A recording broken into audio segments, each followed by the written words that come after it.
Hot Key Books presents The Sisters of Reckoning, written by Charlotte Nicole Davis and read by Jeanette Illidge. For Danielle and Teresa, my own sisters in arms. 1. There was a world outside Arquetta, of course, but you never felt the full weight of that truth until you stood at its border yourself.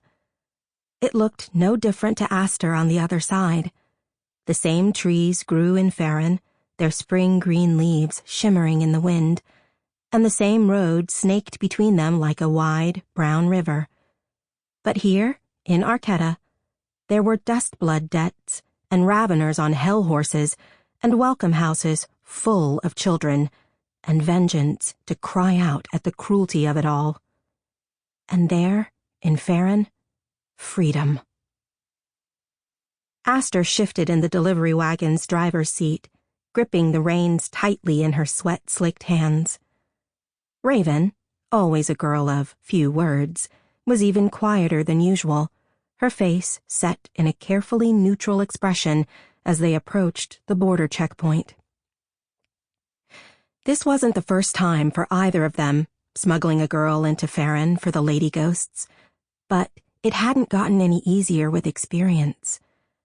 Aster had never known the border agents to be lax in their duties. The crates in the back jumped as Aster brought their wagon to a stop. There was one wagon ahead of them in the inspection line. Beyond it stood an army man's guard tower, one of dozens lining the border and standing high as the tree line. Aster could just make out a gray-uniformed Arquettan soldier standing atop the nearest tower, a Voltric rifle in his hands pointed down at the line of wagons below. That was the arrangement the two nations had struck to protect their border. Arquetta provided the men, and Farron provided the weapons. One shot from that gun would arc through a man like lightning. "Do me a favor and double-check the garnts are still in your bag, will you?" Aster mumbled under her breath. "You know damn well I just checked for them a mile back," Raven reminded her. "Well, check again. I don't need us getting up there and finding out we lost them between there and here." Raven's lips twitched up in a smirk, but she complied, sifting through her satchel with slender fingers to make sure that the government documents were there. Raven had always been a striking girl. Tall, lithe, with russet brown skin that was dappled with patches of white. Her long black hair was twisted into sister locks, and her favor, a cascade of raven feathers that shimmered in the light, was only partially obscured by the high collar of her dress. She and Aster were dressed as merchants' fortunas, and the garnts were the official papers signed in bewitched ink that would prove their identity. It was illegal for a dustblood to cross the border into Farron without one, and the Arquettan government usually only issued them to the few extraordinary dustbloods who had worked off their debt and earned their freedom.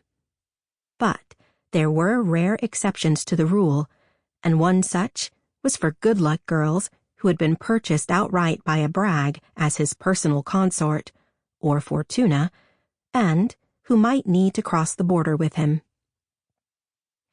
Not that Aster belonged to anyone, not anymore. The garnts had been given to her by the lady ghosts, secured for them by one of their anonymous allies in the government. The papers were impossible to forge and had been incredibly expensive for the ally to obtain. If they didn't stand up to scrutiny, it wasn't just Aster and Raven's lives on the line.